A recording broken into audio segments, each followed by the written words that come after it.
Namaskar. Welcome to another episode of Editorial. Do you remember Siddique Kappan?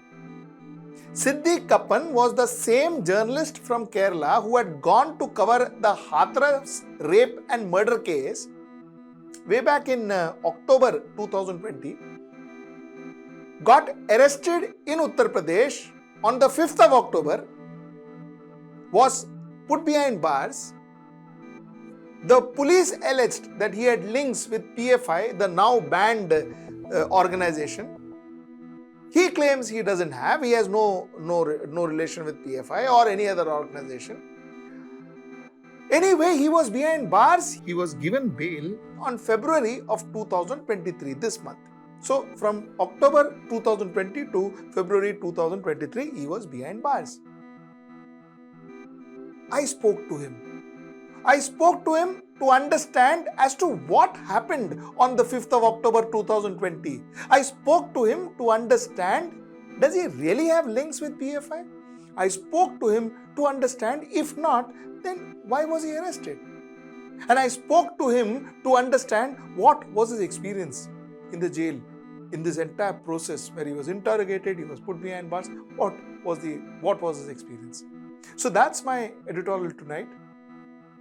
Let's get right into the show.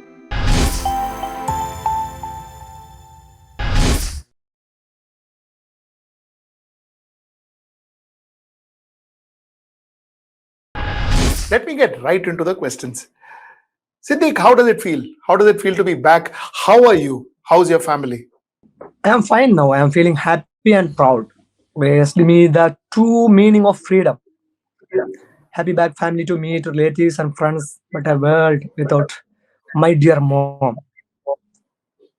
Yes, you lost your mom. Yeah. How does it feel to be back home? How's your family? Happy है, सब लोग happy में है अभी. अच्छा मतलब क्या है? Feeling happy, सबको happy है, बच्चे है, उसका education के लिए भी मतलब बहुत दिक्कत में था. Feeling बहुत bad feeling था मतलब पहले. 28 महीने जेल में था. अभी एक अच्छा माहौल मिल गया, आजादी मिल गया 28 महीने के बाद. अभी मतलब I am feeling happy and proud और my family. You were arrested on 5th of October 2020. 2020. Can you tell me what exactly, how it all happened? We have heard a lot of versions. Exactly what happened?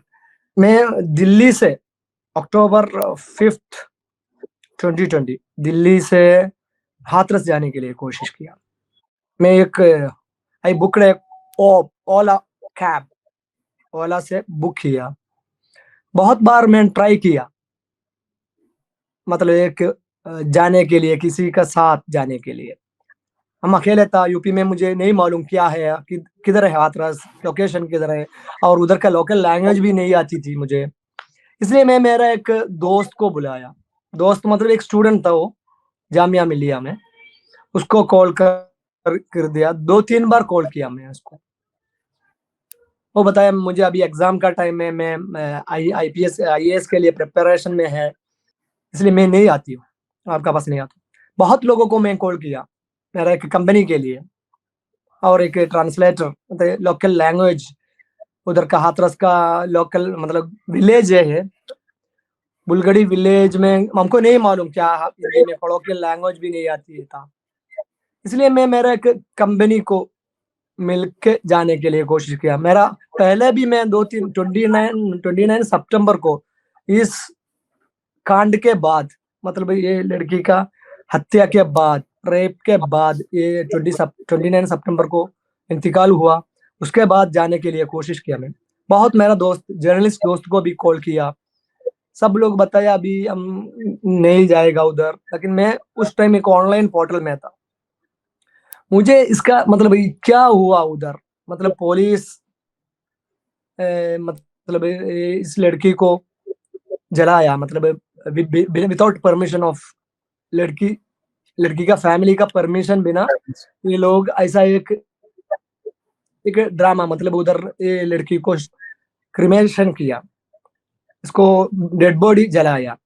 इसलिए मैं सोचा उधर जाना है मुझे, उधर क्या हुआ.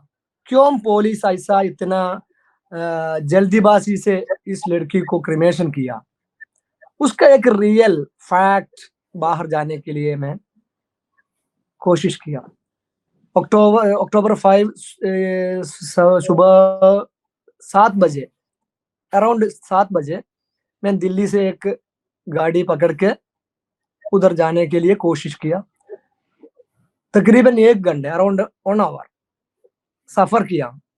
मांड टोल प्लाजा मद्रास से पहले है, तकरीबन 80 किलोमीटर पहले मैं उधर पहुंच गया। उधर मैं पहुंचने के टाइम में उधर तलाशी चल रहा था। ट्रैफिक, मतलब ट्रैफिक, बहुत बड़ा ट्रैफिक था उधर टोल प्लाजा में। उधर तलाशी चल रहा था और गाड़ी में क्या पुलिस कुछ तलाश, किसी के लिए तलाश कर रहा था। मेरा गाड़ी के सामने भी आया, ड्राइवर से पूछा आप किधर जा रहे हैं? उस टाइम मैं नींद में था, थोड़ा हाफ नींद में था, बैक सीट में बैठा था। मेरा पास मेरा लैपटॉप था, लैपटॉप बैग मेरा लैप में था। मैं उधर थोड़ा एक एक नैप में, एक स्लीपिंग मूड में था। ये ड्राइवर बताया, मैं मुझे जगाया वो ड्राइवर। मैं बताया हम हाथरस जा रहा है। मेरा पास प्रेस क्लब ऑफ इंडिया का आईडी कार्ड था। उस टाइम हमारा अഴിमुगम वेब पोर्टल का आईडी मेरा पास नहीं था। हमारा मीडिया ऑर्गेनाइजेशन का आईडी नहीं था उस टाइम, इसलिए मैं मेरा प्रेस क्लब ऑफ इंडिया का आईडी कार्ड दिखाया पुलिस को, मैं हाथरस जा रहा। ये बताया ठीक है। वो गया, उधर से वापस गया, किसी दूसरा गाड़ी में किसी को तलाशी में था, किसी को सर्च कर रहा था। उधर जाके वो दोबारा वापस आया और मेरा साथ मेरा दोस्त बैठा। उसको भी पूछा आपका नाम क्या है, सबको नाम पूछा, सब लोग आईडी दिखाया, ठीक है। फिर एक बाहर एक फोन कॉल, ये पुलिस 2-3 पुलिस था, वो फोन कॉल किया गाड़ी के बाहर से। 1-2 मिनट में एक फोन चार्ज में था, वो फोन कॉल में था। उसके बाद हमारा दोनों 4-5 पुलिस ऑफिसर था, दोनों चारों डोर, गाड़ी का चारों डोर ओपन करके पुलिस अंदर घुस गया, गाड़ी के अंदर, कार के अंदर घुस गया। ड्राइवर को हटाया, बाहर निकाला। पुलिस उसका वो गाड़ी का कंट्रोल, एक पुलिस ड्राइवर सीट में बैठ के गाड़ी चलाया। फिर दिल्ली साइड में, दिल्ली के तरफ मोड़ के उधर बंद किया, कार ऑफ किया। फिर भी आधा घंटा, तकरीबन आधा घंटा हम कार के अंदर, हमारा गाड़ी लॉक करके, पुलिस 4-5 पुलिस था, वो बाहर किसी को फोन कर रहा है। फोन करके वो किसी से कुछ इंफॉर्मेशन मिला होगा ऊपर से, बताया 5 मिनट के लिए आपको पूछताछ करना है, कुछ क्वेश्चन करने के लिए आप कोऑपरेट करना है। मैं कोऑपरेट किया। ये मुझे उधर एक पुलिस हेड पोस्ट था, पुलिस चौकी, उधर बिठा के क्वेश्चन कुछ नहीं किया, उधर बिठाया हमको।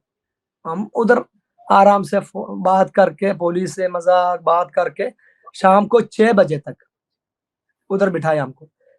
तकरीबन 6 बजे 2-3 आदमी आया, सिविल ड्रेस में था या पुलिस या वो, कुछ इंट्रोड्यूस नहीं किया। हम 3 ड्राइवर, इंक्लूडिंग ड्राइवर, हम 4 लोग था। तो हमको पूछा कौन है, केरला का पत्रकार कौन है? मैं बताया मैं हूँ सिद्दीक कापन, आइए हमारे साथ आइए। दूसरा एक रूम में मुझे बिठा के क्वेश्चन शुरू हुआ। मजाक क्वेश्चन था उस टाइम में। आप पाकिस्तान में कितना बार गया?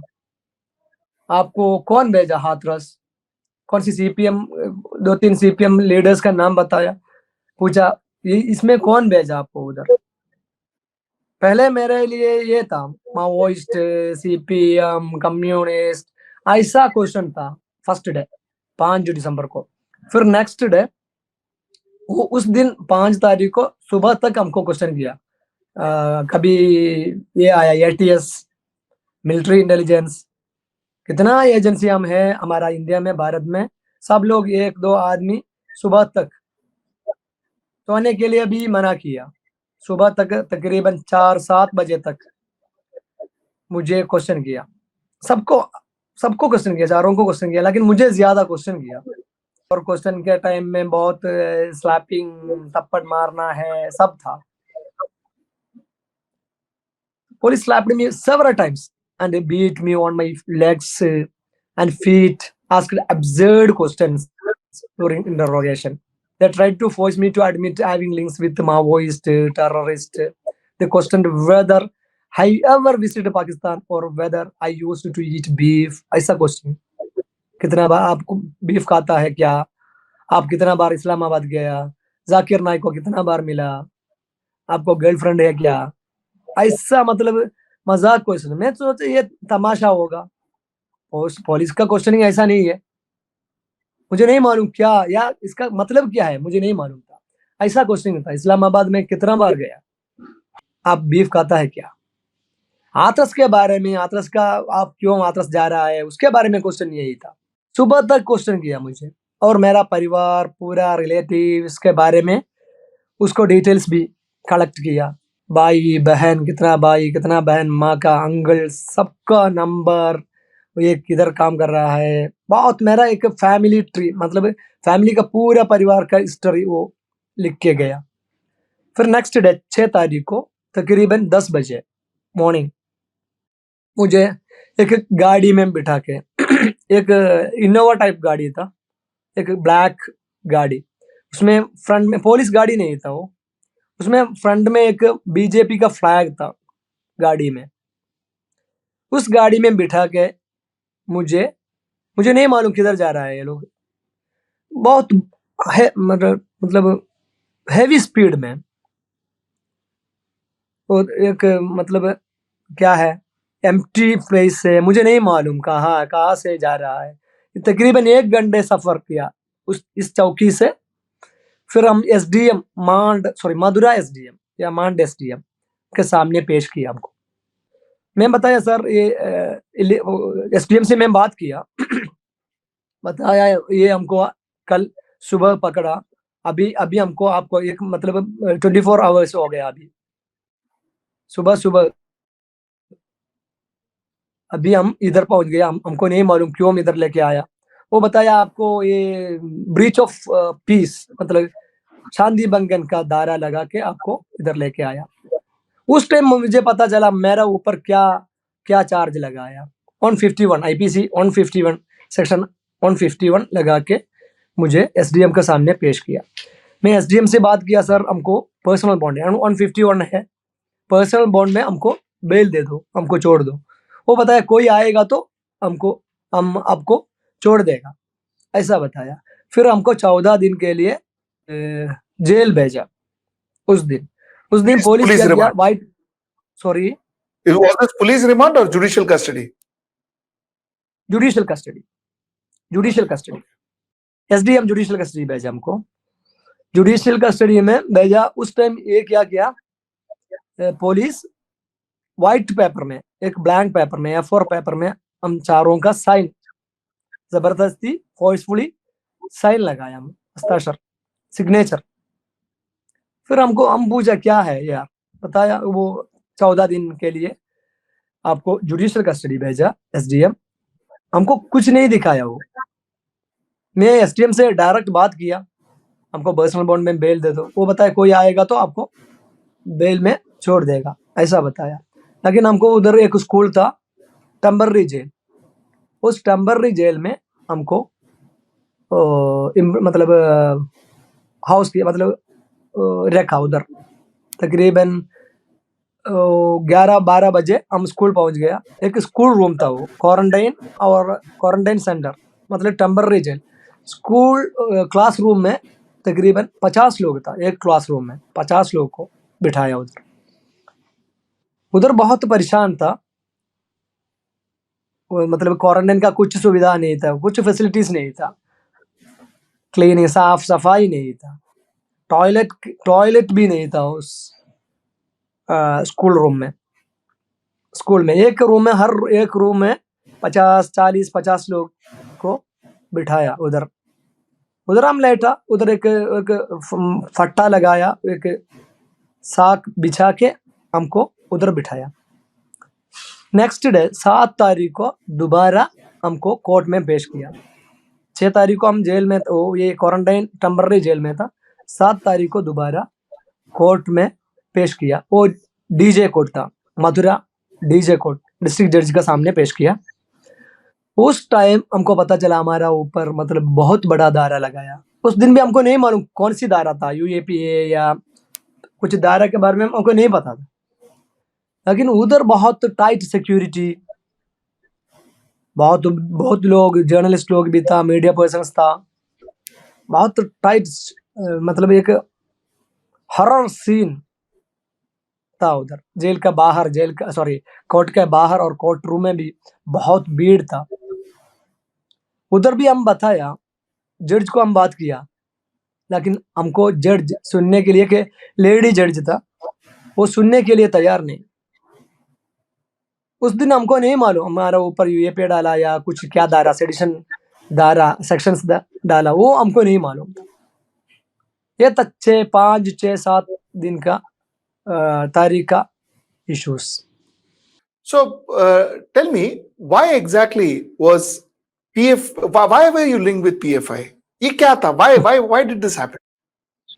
I have explained from the very first this allegation के बारे में। About my travel to Hathras, you know about Hathras well, happening on, it is a fair implications. Any Delhi-based journalists, Delhi-based professional journalist will plan such a trip to cover Hathras incident. As a journalist, I have links with the leaders of various organizations and parties like BJP, RSS, CPM, Congress. कितना कितना organisation है, कितना political party है India में, सबका mobile number मेरा phone में था। I have their numbers in my mobile. I have called and met MPs and ministers, especially from Kerala and Delhi, for more than a decade. No single incident of terror plans or connections alleged against me. So you're saying it is just that they found numbers, so you were implicated with PFI. There is no other link. Yes. You have never spoken to anybody. You have no friends. You never interacted with them. You didn't nothing of that sort. Is that what you're saying? Yeah, sure. मैं बहुत newspaper में काम किया, केरला के लिए, Malayalam news paper के लिए, इसलिए मेरा फोन पे बहुत लोगों का नंबर था, ऑल ओवर इंडिया, बहुत लोगों का, कन्याकुमारी से कश्मीर तक, कितना पॉलिटिशियन है, कितना सोशल एक्टिविस्ट है, कितना ऑर्गेनाइजेशन है, सबको नंबर है। इसके वजह से मेरा कनेक्शन बताया मेरा फोन से पॉपुलर फ्रंट ऑफ इंडिया का लीडर को मैं मेरा न्यूज़ लिंक्स भेजा और क्वेश्चंस भेजा, इंटरव्यू के लिए हम सबको क्वेश्चन भेजा। मेरा अरेस्ट के पहले दिन मैं बीएमएस लीडर्स को कॉल किया। दूसरा एक उस टाइम में एक इश्यू था लेबर कोड का एक रूल, लेबर कोड का उसका एक स्टोरी करने के लिए मैं बीएमएस का नेशनल प्रेसिडेंट को कॉल किया, बीजेपी का बहुत लोगों को कॉल किया। मैं अक्टूबर 4, 3, 2 में भी बहुत लोगों को टच में था मैं। क्यों मुझे आरएसएस का या बीजेपी का या कांग्रेस का कनेक्शन या उसका वर्कर या उसका planner? So, Siddiq, my question is that why is that this treatment was meant to you? You have any idea of that? उस टाइम मुझे नहीं मालूम था।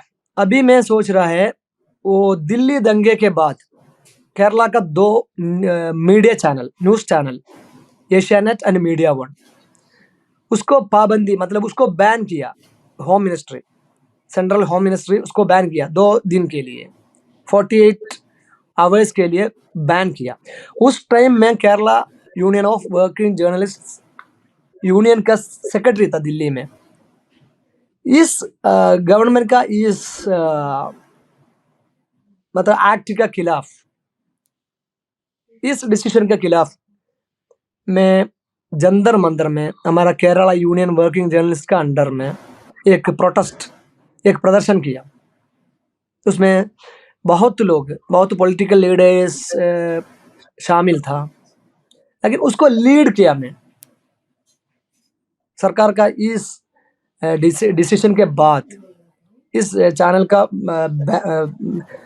पाबंदी के विरुद्ध खिलाफ मैं प्रोटेस्ट प्रदर्शन किया। उस दिन से मैं सरकार का हिट लिस्ट में आया, बैड लिस्ट में आया। you are saying that you have nothing to do with PFI. You have no relationship with PFI. You do not have any, No. good things to say or bad things to say about PFI. Is that what you are saying? मेरा मेरा मेरा connection सब लोगों से साथ connection था. I have a link more Correct. People's, मतलब popular front, RSS, CPM. मैं हमेशा बीजेपी ऑफिस जाता था. मेरा एक दोस्त था, आर बालशंकर था उधर. उसको मैं बहुत बार इंटरव्यू किया. बीजेपी ऑफिस में मेरा पिछले जर्नलिस्टिक टाइम में मैं कितना बार गया मुझे नहीं मालूम, कितना बार उधर विजिट किया. उधर बीजेपी लोगों को भी इंटरव्यू किया. मेरा वो भी अभी भी आपको अवेलेबल है, मैं पब्लिक डोमेन में वो मतलब इंटरव्यूज अवेलेबल है. बीजेपी, कांग्रेस, सीपीएम, कितना पॉलिटिकल पार्टी है, कितना राजनीतिक पार्टी है इंडिया में, सबको सबसे मुझे मिलता जुलता था. So you are saying you are just linked to PFI because you are a Muslim? Is that what you are saying, or is it just a misunderstanding, or is it just to frame you? वो एक reason है, वो only one reason, one of the reason. बहुत reason है. And what is the other हमें reason? Journalist What are है. the other reasons? अच्छा. हमें journalist, I am coming from Kerala. एक जर्नलिस्ट है, सरकार का खिलाफ लिखना है, सरकार का फेलियर के बारे में लिखना है. और बहुत आर्टिकल है, मतलब नोटबंदी का टाइम में जीएसटी के खिलाफ, जीएसटी का मतलब इम्प्लीमेंटेशन के विरुद्ध में भी और बहुत आर्टिकल लिखा. इसके वजह से होगा, वो भी रीजन है. You made a very interesting statement where you said that jail is not a rehab. It makes small criminals into big criminals. I want to know more about it. What was your experience in the jail? Jail में jail में क्या है, मतलब छोटा मोटा चोरी मोरी case में बहुत लोग आता है. उधर जेल एक सुधार केंद्र नहीं है, जेल एक जुवेनाइल होम नहीं है. उधर कौन आएगा, उसको उधर सब मिलता है, नशा मिलता है, बीड़ी सिगरेट सब मिलता है. और उधर ये एक मतलब जुवेनाइल होम नहीं है क्रिमिनल्स के लिए. ये एक अच्छा, मतलब एक छोटा क्रिमिनल को बड़ा क्रिमिनल बनाने के लिए एक जगह है. मैं अभी ये 2 जेल में गया. मथुरा जेल में था 1 साल 1 महीने, और 1 साल 2 महीने लखनऊ जेल में था. दोनों जेल में एक ये है, ज्यादातर लोग उधर उसको ट्रीट, मतलब लीगल एडवोकेट भी नहीं है. कुछ लोगों को, बहुत गरीब लोग है, उसको पैरोकार करने के लिए, उसका केस लड़ने के लिए एडवोकेट नहीं है. फैमिली और परिवार का कुछ कोई नहीं आता है. इसलिए उधर बहुत क्राइम्स भी, और जेल प्रशासन का, जेल एडमिनिस्ट्रेशन का एक अच्छा ट्रीटमेंट नहीं है. और बुक पढ़ने के लिए या कुछ लिखने के लिए भी सुविधा नहीं है, फैसिलिटीज नहीं है. मतलब बहुत बुरी तरह बंदियों को, प्रिजनर्स को बहुत बुरी तरह ट्रीट कर रहा है. Were you tortured after that, those days which you told us? Were you tortured after that, or did the torture and beating and all ended in those 2 days of interrogation? मैं jail में मुझे torturing नहीं था. मतलब jail आने के time में भी मेरा इश्यूज बहुत चल गए. लेकिन वो 21 दिन मुझे क्वारंटाइन सेंटर में था. मैं उधर बहुत परेशान था. और इंटरोगेशन टाइम में भी बहुत थप्पड़ मारा, स्लैपिंग और गाली, अब्यूजिंग वर्ड यूज करता था. पुलिस का असली चेहरा देखा मैं, मतलब एक इनह्यूमन बिहेवियर. वो थप्पड़ मारा, हर क्वेश्चन में थप्पड़, फेस में थप्पड़ मार रहा है, और लाठी से पीठ पे, लेग पे, और सब ऐसा था. लेकिन जेल में 21 दिन एक क्वारंटाइन सेंटर, मतलब एक क्लासरूम है, एक सही से टॉयलेट का भी सुविधा नहीं, अच्छा एक फूड भी नहीं मिला. कोविड क्वारंटाइन सेंटर था. मतलब ये 45 दिन के बाद, मेरा अरेस्ट के बाद मतलब अक्टूबर 5 के बाद 45 डेज के बाद मैं मेरा एडवोकेट को कॉल किया, मेरा फैमिली से इन्फॉर्म किया, मेरा अरेस्ट के बारे में भी कुछ जानकारी नहीं था। ये पूरा इलीगल डिटेंशन, इलीगल कस्टडी में था मैं। अच्छा, उसमें हमारा जुडिशरी भी इन्वॉल्व्ड है, पुलिस, केवल पुलिस नहीं है, जुडिशरी भी इन्वॉल्व्ड है, सबऑर्डिनेट कोर्ट्स भी इन्वॉल्व्ड है। 45 दिन के बाद मैं घर में कॉल किया और एडवोकेट को पता चला मैं किधर है। ड्यूटी है, मतलब पुलिस का ड्यूटी है, किसी को अरेस्ट करेगा तो एक ड्यूटी है उसको, फैमिली को या एडवोकेट को या कुछ फैमिली परिवार को इन्फॉर्म करना है, वो भी नहीं किया। Siddiq, you've been constantly saying that, during my journalist days, are you going to quit journalism? No, I will continue my journalism profession, sure. You are going to continue as a journalist. Yes. Siddiq, thank you so much for talking to me.